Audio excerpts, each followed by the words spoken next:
Queridos, aleluia, glória a Deus, feliz por estar aqui nessa noite, poder ministrar a palavra do Senhor aos nossos corações. O pastor disse que não sabia o que Deus tinha colocado no meu coração, e pela misericórdia e bondade vou apresentar para vocês nessa noite. Amém? Amém? Amém. Glória a Deus, aleluia, vocês estão aí. Abra sua Bíblia comigo no livro de Eclesiastes, glória a Deus, capítulo 12. Obrigado, Cadu, que está em débito comigo, você sabe disso, e eu sei que você vai pagar.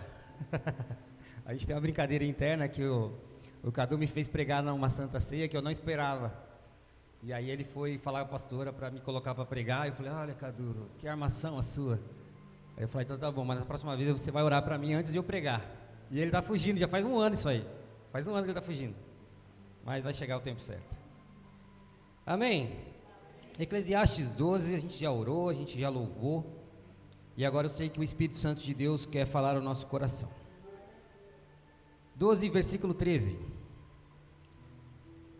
Diz assim: de tudo que se ouviu, a conclusão é esta: teme a Deus e guarde os seus mandamentos, porque isto é o dever de cada pessoa. Porque Deus há de trazer a juízo todas as obras, até as que estão escondidas, quer sejam boas, quer sejam más. Amém? Só até aí, 2 versículos. Pastor Vanderlei pediu para que eu pregasse, e eu comecei a orar, pedir a Deus que trouxesse o desejo do coração dele, para que nós possamos estar aqui nesse momento de comunhão, para falar da palavra de Deus e para falar de Deus. E eu gosto muito de quando eu inicio o culto, assim como a Fran fez hoje, de entender, pastora, e eu falo muito, e às vezes eu tenho a preocupação, Isaías, de ser muito repetitivo. Mas parece que a mente humana, Sandro, ela não consegue dimensionar e extrair o que é o lado humano do culto e do que é o lado espiritual. Então, são duas coisas acontecendo ao mesmo tempo, e dentro da gente se tem um choque de informação. Porque a partir do momento que o meu corpo humano, físico, cansaço, né, o trabalho, o dia a dia, e até nem a barba eu fiz, eu estou tão corrido hoje, essa semana, que eu estou com uma aparência de quem pede dinheiro na rua, largado. E a gente fica nessa situação, pastora, de tentar chegar na igreja e não deixar que o nosso corpo, a nossa maneira de viver o nosso dia a dia, impeça, Sandro, o agir de Deus, a manifestação de Deus nos cultos. Porque isso é tão nosso, que quando a gente chega na igreja, a primeira coisa que a gente talvez busca entender é quem vai cantar. E não se Deus estará aqui, se o Espírito Santo de Deus vai manifestar o seu poder e graça. A gente já sai de casa com o nosso corpo e a nossa mente já pensando no que pode acontecer humanamente no culto. E aí a gente começa a deixar a Deus, né, na ação do que é prestação de culto a Deus em segundo plano. E aí quando eu comecei a ler esse texto, sobre essa pessoa que escreveu, e aí eu gosto muito de dizer da autoridade discursiva, pastora. Só para você entender. Quem era Salomão que escreveu este texto, naquele momento, naquela hora, o que ele sentia, o que ele via da sua vida. Para você ter uma ideia, como autoridade discursiva, Salomão era filho do rei Davi, todos sabem disso, mas eu vou refrescar sua memória. A tradição judaica diz que para ser herdeiro do trono do rei, ele tinha que ser o primogênito, tinha que ser o primeiro, só o primeiro tinha acesso ao trono, ele que teria que fazer com que o legado do pai fosse contínuo. Salomão era o primeiro filho, sim ou não? Não. Davi teve 20 filhos, dos 20, uma era mulher, que era Tamar. Tamar foi abusada pelo seu irmão, Abnom, e aí Absalão foi e matou Abnom, e aí a casa de Davi virou uma bagunça. Mas Salomão quem era? Resultado de um casamento que Davi forçou depois de um dia que ele não foi à guerra, que era com Betseba. Para você ter ideia de quem era Salomão. Salomão, quando assume o reinado, era um reinado destruído, fracassado, talvez porque Davi chegou no final da sua vida com o seu reinado sem crédito nenhum, porque o seu filho mais velho tinha tomado o seu trono. E a Salomão tinha agora a responsabilidade de recolocar Deus no coração das pessoas, ser o centro da sabedoria humana, como era. E não existe nenhum homem na terra mais sábio que Salomão. Quando eu falo homem na terra, eu não incluo Cristo, porque Cristo não era homem, era 100% homem, mas 100% Deus. Tirando Cristo, aí era Salomão. Entenda o cenário. E aí quando você pega os 3 livros de Salomão, você vai entender a fase da vida de Salomão. E aí no vigor, e ele teve 700 mulheres, talvez os homens gostam muito de ouvir isso, né? 700 mulheres e 300 concubinas. Ah, eu posso casar e ter várias mulheres? Pergunte a Salomão. Leia o último versículo de Eclesiastes 12, né? Para você entender qual é a dinâmica da vida desse homem. Qual era a ideia de Salomão? Alianças políticas, para ter um reino de paz. Salomão não teve guerras no seu reinado, só paz. Mas em contrapartida, ele queimou uma coisa para ter outra. Olha que profundo isso, queridos. Para eu ter algo na minha vida, eu tenho que sacrificar outras coisas. Salomão fez isso no seu reino. E na nossa vida pessoal, material, espiritual, tem o mesmo sentido. Para que eu tenha a presença de Deus na minha vida, eu tenho que queimar a minha carne, o meu modo de viver. Para ter uma coisa, eu tenho que sacrificar outra. Salomão fez isso. E aí, dentro dos seus relacionamentos, pastora, talvez algo brotou no coração de Salomão por causa de uma mulher, a Sulamita. E aí Salomão escreve um livro para ela. Livro que foi retirado do cânon da Bíblia e só voltou, acho que no concílio de Nicéia, porque eles acreditaram que não era um livro canônico. E eles disseram, poxa, mas não tem nada de Deus nisso. Mas Salomão escreveu poemas românticos, quentes, para uma mulher, a paixão da sua vida. O que eu quero dizer com isso? Salomão escreve esse livro no vigor da sua idade, quando ele olha para si, diante do espelho, e vê beleza, vê formosura, vê força, vê virtude. Salomão escreve o livro de Cânticos. Mas o tempo passa, Salomão escreve Provérbios, que é o livro da maturidade. Salomão já não é mais um adolescente, Salomão já não é mais aquele jovem sem ter aquela noção do que é a paixão, a paixão que arde no coração de se lançar de cabeça, sem pensar nas consequências. E o livro de Provérbios é um dos livros mais lidos da Bíblia. E o menos lido é Cantares. Para você ter ideia.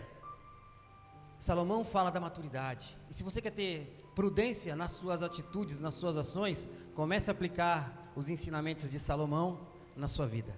Salomão escreve lá em Provérbios 1,7, se eu não me engano, ou 1,9, que o temor ao Senhor é o princípio da sabedoria. E é sobre isso que eu quero dizer para você.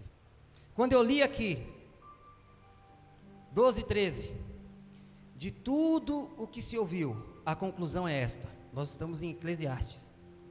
Teme a quem? Temor a Deus. E guarde os seus mandamentos, porque isso é o dever de cada pessoa. Salomão, no auge da sua idade, ele já percebe, poxa, temer a Deus é o princípio da sabedoria. E aí quando ele olha diante do espelho e vê o seu corpo já em fase, talvez, brigando contra a gravidade, onde tudo aponta para baixo, a força já foi embora, o vigor já foi embora, ele viu que os seus relacionamentos e os seus sentimentos em relação à mulher já não é mais o mesmo, porque ele olha e diz, vaidade, tudo é vaidade. Então quando ele olha para o templo, ele olha para as suas riquezas, para tudo aquilo que era belo no seu reinado, ele conclui que era vaidade. E qual o conselho Salomão dá a mim e dá a você hoje? Teme a Deus e guarde os seus mandamentos. Queridos, e por que eu quero dizer essa palavra hoje de temor ao Senhor, de temer a Deus? Quando a gente tenta, eu peguei a definição da palavra, eu acho isso muito bom, porque quando a gente fala sobre temor, deixa eu só achar onde eu coloquei aqui, ó.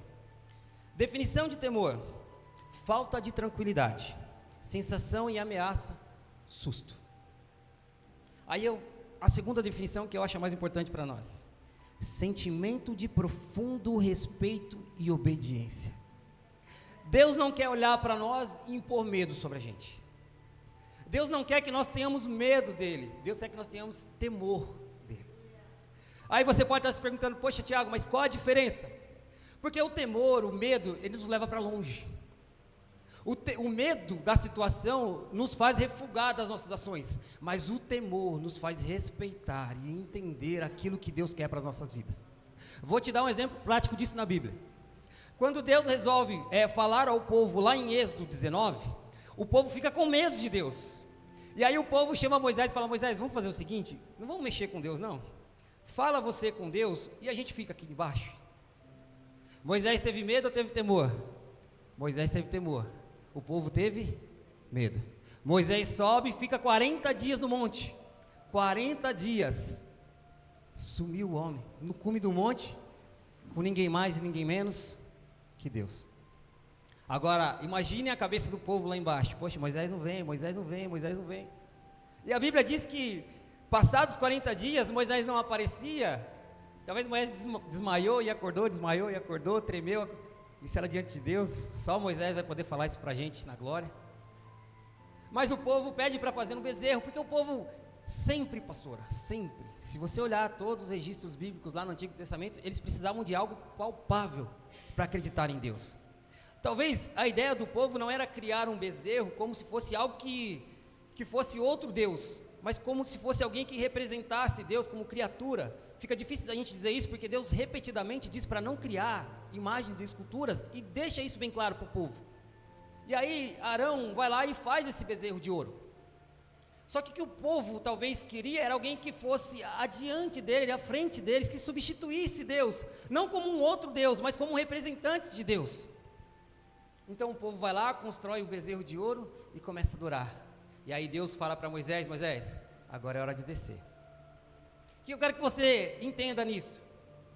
Deus, ele é tão grande, tão imenso, que ele não permite que o homem crie algo que possa ser associado à presença de Deus, algo que ele possa tocar.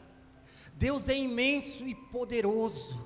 É por isso que os nossos cultos, eles não podem ser presos a um Deus que a gente acha, que a gente possa subir aqui e fazer aquilo que a gente bem entende. Deus não pode ser minimizado.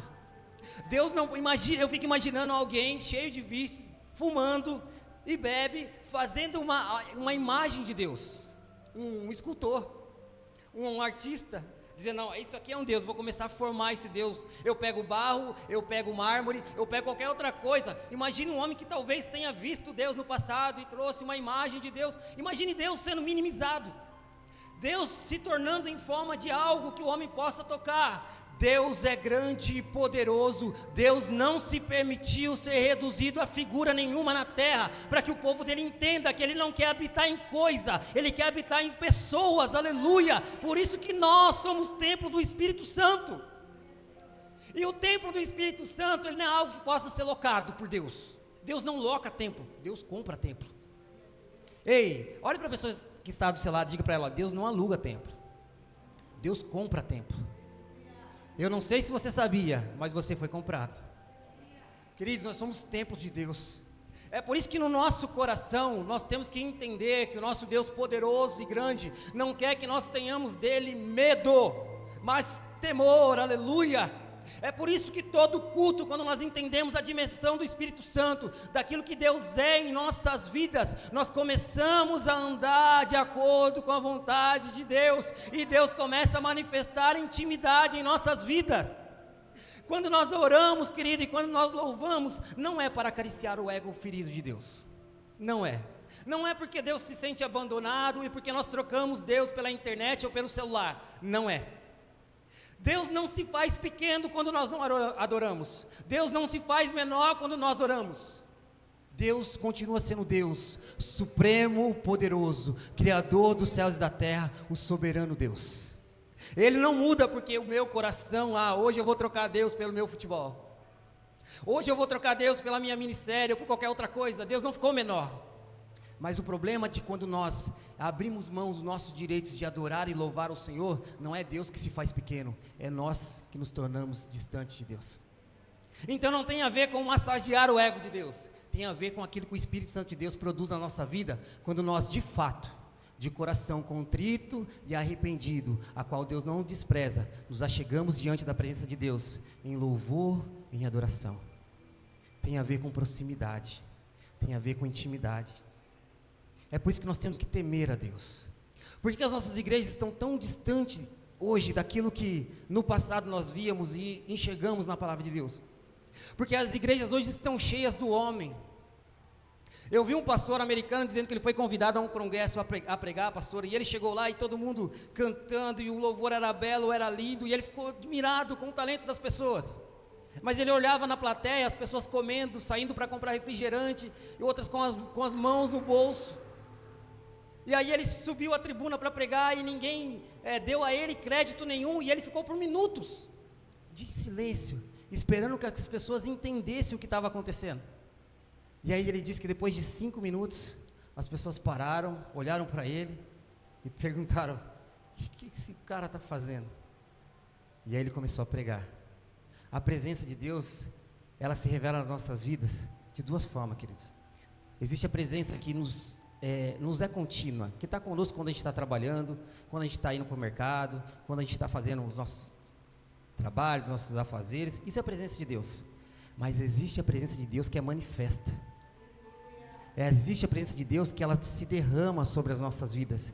E isso, queridos, num coração que se quebranta diante de Deus, entende que é algo que a gente só pode perceber através do Espírito. Não é um arrepio, não é simplesmente um arrepio, uma dor de barriga, mas é o Deus poderoso dos céus sendo derramado, sendo apresentado, sendo, aleluia, abrindo tudo aquilo que Deus pode fazer em nossas vidas de maneira tão sublime e poderosa, e aí a nossa alma sente, aleluia, aquilo que só o Senhor pode fazer em nós. Queridos, a conta bancária não quer dizer nada, o carro que a gente tem na garagem também não quer dizer nada, a casa não quer dizer nada, mas quando a presença de Deus toca o nosso coração, a nossa alma, aleluia, tudo fica em segundo plano. O nosso coração almeja pela presença do Senhor, porque aí sim o nosso espírito, que depende de Deus, que precisa de Deus, começa a reverenciá-lo em temor, aleluia, adorá-lo e exaltá-lo como Ele é digno de ser adorado. Por isso Deus não pode ser rebaixado. Por isso Deus não pode ser pregado de qualquer jeito, adorado de qualquer jeito. Ele é Deus, Ele é Senhor. Por isso que Deus escolheu morar no meu coração e no seu coração, porque Ele não simplesmente nos escolheu e não deixou que talvez Absalão reinasse, mas deixasse Salomão. Por eleição, Deus elegeu. Por isso que nós somos geração eleita ao sacerdócio real. Não tem a ver com a tradição, tem a ver com o coração de Deus. E é por isso que nós estamos aqui, porque Deus nos elegeu nele, através do sangue de Cristo. Pela graça sois salvos, não vem de vós, é dom de Deus. E quando a graça choca o nosso coração, queridos, aleluia, os frutos aparecem. Amor, temperança, paz, bondade, longanimidade, são os frutos invioláveis da ação do Espírito Santo nas nossas vidas. Não é possível alguém que foi tocado pela graça, pelo amor de Cristo, não ser transformado. Não é possível, não é possível. Se eu tinha desejo de roubar, eu já não vou roubar mais. Se eu matava, eu não mato mais. Porque o Espírito Santo chocou a minha alma, chocou o meu coração, e eu passei a entender que a graça era um favor que eu não merecia, e eu dou crédito a Deus pelo que Ele fez na minha vida. Eu passava uma situação, e isso era tão... E Deus trabalhou isso na minha vida. Eu estou perdendo a voz já, queridos. Essa semana foi tão corrida na fábrica, minha voz está indo embora. Aleluia. Dá um glória a Deus aí, queridos, enquanto eu bebo água.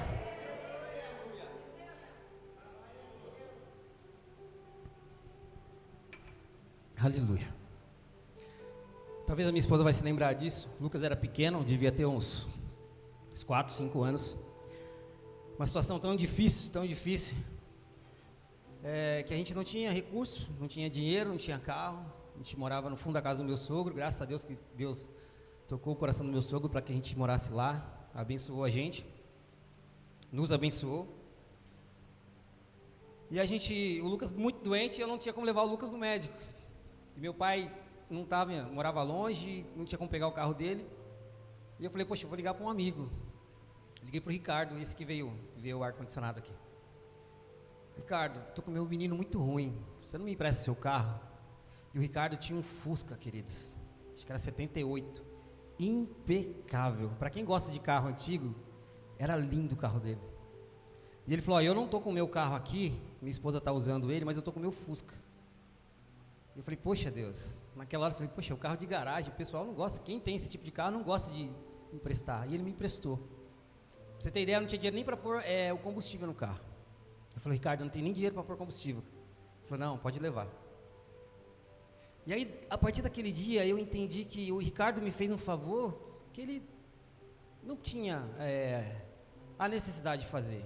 Eu não sabia se ele estava com o carro ou não, ele só podia dizer, olha, Thiago, eu não tenho como te ajudar, me desculpa, desligar o telefone, normal.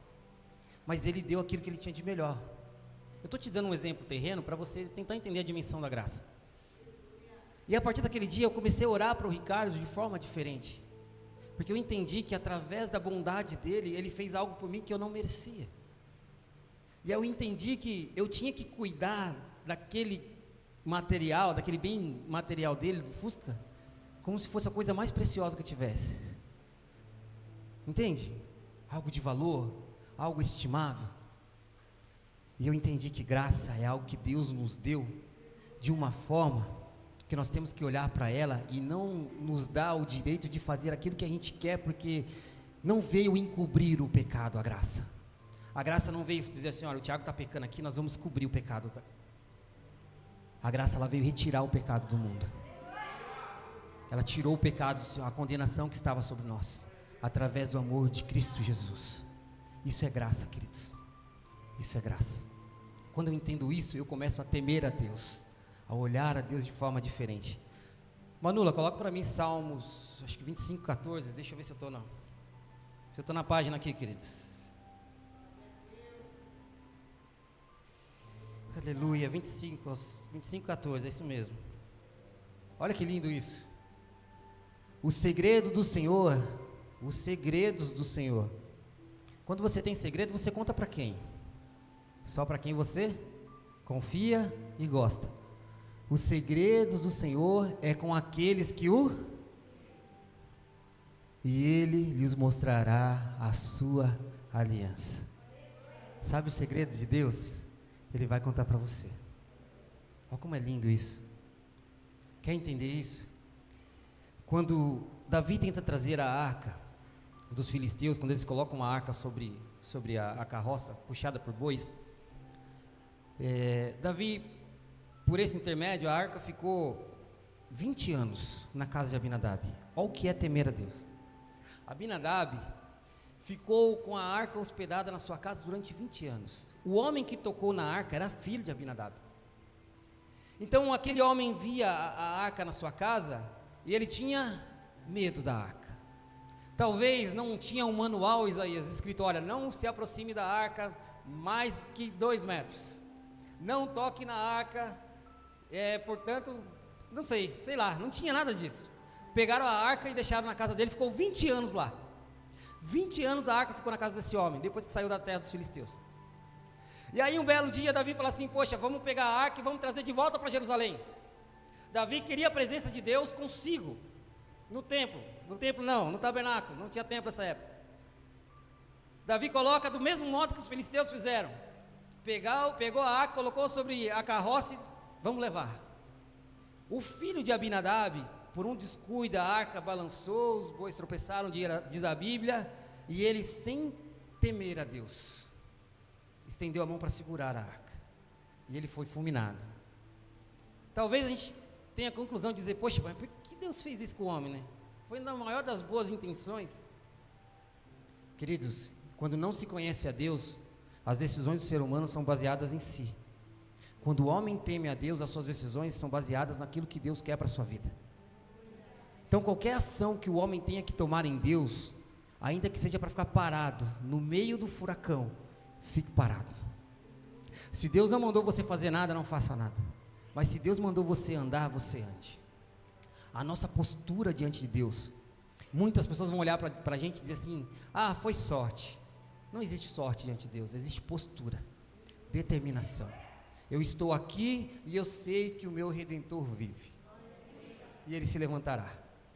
Então, não importa o que aconteça, não importa o cenário, não importa a situação, não importa a condição, Deus manifestará poder, graça e misericórdia sobre as nossas vidas. Deus nunca atrasa, Deus vem na hora certa, no momento certo. Ele é fiel, Ele é bom e Ele é misericordioso. A arca dá esse susto em Davi, volta para a casa de quem? Obed-edom. Aí o cenário é totalmente diferente. 3 meses a arca na casa desse homem, e eu fico imaginando os filhos, pastora, eu fico imaginando, talvez os servos, talvez a esposa, dizendo, que negócio é esse, que brilha, isso aí é Deus, isso aí é Deus, isso aí é a presença de Deus. Os povos da terra temem quando esse objeto entra em batalha, quando esse negócio entra em batalha, os povos tremem e temem, e isso está agora na nossa casa. A Bíblia fala que em 3 meses, Deus abençoou e prosperou Obed-edom. Agora eu te pergunto, era por causa da arca? Era por causa da arca? Queridos, por que a gente sofre tanto? Será que é por causa de Deus? Será porque a gente tem enxergado Deus na sua excelência? Por que será que a gente fica tão frustrados às vezes com Deus nas nossas vidas? Será que Deus é tão pequeno? Será que Deus só abençoou o homem por causa do objeto? Ou foi por causa do coração? É a condição ou é sorte? É a condição, queridos. E qual condição nós temos diante do Senhor hoje nos nossos dias? Como está o nosso coração em temer ao Senhor? Será que nós trocamos a Deus? E eu quero dizer isso, talvez isso não exclui ninguém aqui nessa noite, né? Não porque eu estou falando que eu estou fora da lista, não, me coloque em primeiro da lista, sabe, porque a gente vive tão longe da presença de Deus nos nossos cultos. Por que a gente carnaliza tanto os nossos cultos? Carnaliza no sentido literal de ser carne mesmo, frio, gelado, porque a gente culpa a manifestação, talvez, de Deus. Poxa, Deus não veio no culto, é porque talvez muitas vezes Deus não está em nós. O nosso comportamento, Deus não está nos nossos dias a dias, no nosso viver contínuo com Deus, porque eu particularmente disse, poxa, para eu orar eu tenho que estar concentrado, eu criei essa mania, não, eu tenho que estar descansado. E quando isso acontece na minha vida? Eu preciso ler a Bíblia, eu preciso estar em silêncio absoluto, porque senão eu não consigo ler. Eu criei isso nos últimos anos. E quando eu vou fazer isso? Nunca. O seu bisavô andava de cavalo e fazia muito mais coisas do que eu, que ando de carro hoje, ganho tempo para me deslocar da minha empresa para minha casa em 5 minutos. Antes era a pé, e ele tinha mais tempo com Deus do que eu hoje. Aí eu venho culpar quem? Poxa, a tecnologia me ajudou em quê? A ser mais sábio, amém. Sábio, mas distante de Deus. Me ajudou em quê? A minha alma hoje enxerga Deus de que forma? Será que eu consigo hoje, olha, não, eu tenho que me desprender da internet, eu não quero mais saber da vida da pessoa, eu quero saber daquilo que Deus quer sobre a minha vida. Então eu diminuo meu tempo no Facebook, no Instagram, de saber quem vai, quem não vai, aonde está e como está. O problema é como eu estou diante de Deus. Se o meu culto diante de Deus é racional, é entender que quando eu saio da minha casa, e neste lugar eu entro em temor ao Senhor, porque o Deus grande e poderoso, diz a palavra de Deus, que Ele habita neste lugar, habita em meio ao louvor, em meio à adoração. Então é aquilo que eu ofereço ao Senhor. Não é sorte, querido, é condição. Não é a sorte que nos traz neste lugar, e Deus, pela sua bondade e misericórdia, através da sorte, visita as nossas vidas. Não é porque a lenha tem que queimar no altar, é porque o coração tem que arder diante da presença de Deus, é porque cada coisa que possa me impedir de estar diante da presença de Deus, tem que estar em segundo plano, não pode fazer parte do meu culto, da minha adoração, tem que estar longe, tem que estar fora, tem que estar do outro lado, e só eu e Deus, de forma íntima, de forma secreta, de forma que Ele possa me ver, aleluia, como sou e como estou. É isso, queridos, é entender quem eu sou diante de Deus. Deus não será menor porque eu não o adoro, Deus não será maior porque eu o adorei, não, mas quando eu o adoro, tudo aquilo que há em mim de ruim se esvazia, para que a presença de Deus me encha com aquilo que Ele tem de especial para a minha vida. Por isso que estar todo dia no culto e na igreja tem que ser para nós algo primordial e essencial. Essencial no sentido literal da palavra, de essência, aquilo que dá vida, que capacita, que impulsiona, essência. Porque senão o culto, queridos, vai virar só reunião. E aí a gente fica preocupado com o cabelo, com o sapato, com o perfume. Ah, Deus, tínhamos muito menos no passado e fazíamos muito mais do que fazemos hoje no presente. Ah, pastor, eu não posso ter celular, eu não posso ter televisão. Pode, queridos, claro que pode. Mas nosso coração não pode deixar Deus em segundo plano. Porque se nós queremos ter tempo com Deus na eternidade, nós teremos que aprender a ter tempo com Deus aqui na terra. Lá é eterno. Imagine, olha como é que é contraditório isso. Ah, eu quero ir para o céu. Ah, mas na terra eu não quero ficar com Deus. Dá muito trabalho ficar com Deus. Porque nós só enxergamos a intimidade com Deus com os olhos carnais, como algo que só gera sacrifício. Ai, é cansativo orar, é cansativo cantar, é cansativo isso, é cansativo aquilo. Mas a partir do momento que eu entendo que é essencial para a minha vida, assim como um belo café da manhã é essencial para eu poder ter um bom dia, Jesus, é essencial eu ter a tua presença dentro de mim. Jesus, é essencial eu estar contigo todos os dias. Talvez seja trabalhando, dirigindo, correndo, mas é sentir Deus dentro de si. E isso só vem, queridos, quando nós tememos a Deus. Entendemos que Ele é grande e poderoso e deseja morar em nossos corações. Você não foi locado por Deus, você foi comprado por Deus. Amém? Aleluia, glória a Deus. Se coloque de pé, queridos.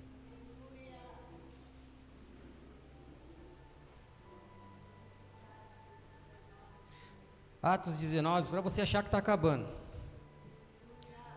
Atos 2:42. Olha aqui o que Lucas escreve. Lucas gentil, tá? Não era judeu. E perseveravam na doutrina dos apóstolos e na comunhão, no partir do pão e nas orações. E em cada alma havia temor. E muitos prodígios e sinais eram feitos por meio dos apóstolos. Você é a continuidade do ministério dos apóstolos no dia de hoje. Para que Deus continue se revelando, nós temos que ter comunhão, partir do pão, oração e temor. Isso são os sinais de que nós entendemos o propósito de Deus para nossas vidas. E não adianta nada, se nós chegarmos aqui simplesmente marcarmos no relógio, 7h10, o culto começou às 6 da tarde, são só 1h e 10 minutos de culto. É suficiente para mudar a sua vida? Para Deus basta um toque. Mas para nós com o coração duro, precisa do processo. E o processo é algo contínuo na vida do cristão. Então não é algo que Deus faz hoje e amanhã não precisa ser feito novamente. Deus fará o que for preciso. Por isso que a Bíblia fala que aquele que começou a boa obra em nossa... Eu gosto muito desse versículo. Aperfeiçoará até o dia de Cristo. Mas depende muito daquilo que o nosso coração está disposto a entregar ao Senhor. Deus não quer, e não é plano de Deus, que o homem se perca. O plano de Deus é que o amor infinito, a bondade de Deus e misericórdia do Senhor, quando a Bíblia fala que Deus amou o mundo de tal maneira, é um atributo intrínseco de Deus. Deus não escolhe ser ruim, Deus é bom o tempo todo. Então não é um atributo de Deus ser ruim, hoje eu sou bom, amanhã é ruim como ser humano. Não, Deus é bom o tempo todo. O amor de Deus é exalado sobre as nossas vidas. Mas como eu enxergo o amor de Deus, pastora? Quando eu me aproximo de Deus e entendo que é Deus, e eu temo a Deus. O amor só pode ter efeito no coração humano quando ele se rende ao Senhor. E isso acontece na vida de todos. Sabe por quê? Porque mesmo com tanto tempo de evangelho, querido, o meu coração é tão ruim, é tão duro, que se eu não olhar para o céu e pedir a Deus misericórdia, eu posso tropeçar nos meus próprios desejos. E aí aquilo que era para ser bênção na minha vida, pastora, torna-se maldição. E quantos exemplos nós estamos tendo nos últimos dias? De pastores, de pastoras, de apóstolos, que se perdem porque aquilo que era para ser bênção virou maldição. Porque envaideceu o coração. Chegou na raiz da alma. E aí perdeu aquilo que era mais precioso. A presença de Deus, a presença do Espírito Santo. Isso pode acontecer? Pode, queridos. E aí Deus manifesta misericórdia e graça. Deus vem com mais um atributo dele sobre as nossas vidas. Estamos condenados? Não. Mas estamos debaixo das mãos de Deus. E quando nós exercemos misericórdia, pedimos a Deus misericórdia e nos arrependemos, Deus mais uma vez começa a reconstruir, e aí nós voltamos para o processo, novamente, até que Deus aperfeiçoe, até que Deus nos leve a um nível de intimidade muito maior. Assim como a igreja perseverava em oração, em adoração e vivia de forma diferente, onde se desprendiam das coisas para fazer a vontade de Deus, é assim, queridos, que o nosso coração tem que estar. Sabe, quando levam um carro, levaram meu carro embora, roubaram, o meu coração continua firme, porque eu sei que o meu Redentor vive, independente do que aconteça, Deus está trabalhando na minha vida. Reinaldo, Deus está trabalhando lá na vida do Gerson agora. Talvez a gente está tentando imaginar algo e Deus está trabalhando, e talvez o nosso coração fique esperando Deus fazer isso ou aquilo, mas Deus está trabalhando. Não sei como e não sei de que maneira, mas Deus, pela sua soberania, pelo seu poder, Ele está trabalhando. Ele não desiste de nós. Agora, como, queridos? Como só Deus pode dizer. O amanhã em Deus será a resposta do hoje.